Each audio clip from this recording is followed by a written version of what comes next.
আসসালামু আলাইকুম বন্ধুরা, আশা করছি আপনারা সকলেই ভালো আছেন।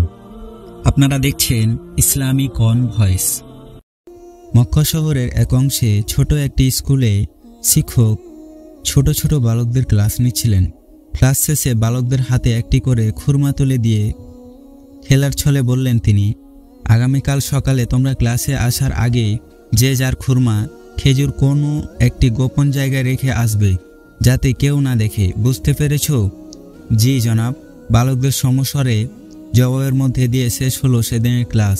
পরের দিন সকালের কথা, শিক্ষক সবাইকে জিজ্ঞেস করলেন, সবাই নিজ নিজ খুরমা লুকিয়ে এসেছ কি না?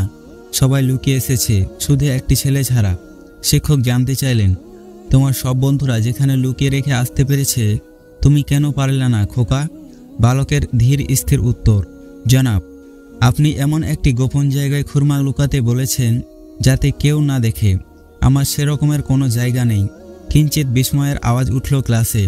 বালক বলে চলল, আমি সকাল পর্যন্ত বিছানার নিচে, উঠানের গর্তে, মায়ের তোষকের কোনো সহ অনেক জায়গায় আমার খুরমা লুকানোর চেষ্টা করেছি, কিন্তু এমন কোনো জায়গা খুঁজে পাইনি যেখানে লুকালে আমার সৃষ্টিকর্তা পরম করুণাময় দেখতে পাবেন না।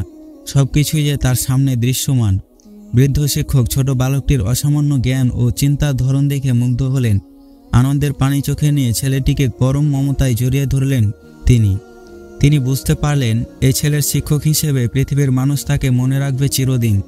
সেদিনের সেই ছোট ছেলেটি তার শিক্ষকের কথা সত্যি প্রমাণ করেছিলেন। ছেলেটির নাম ছিল আবু আবদুল্লাহ মুহাম্মদ ইবনে ইদ্রিস। সারা পৃথিবী তাকে ইমাম শাফিঈ রহমাতুল্লাহি আলাইহি নামে জানে। প্রিয় বন্ধুরা, এরকম ইসলামিক ভিডিও পেতে আমাদের সাথেই থাকুন।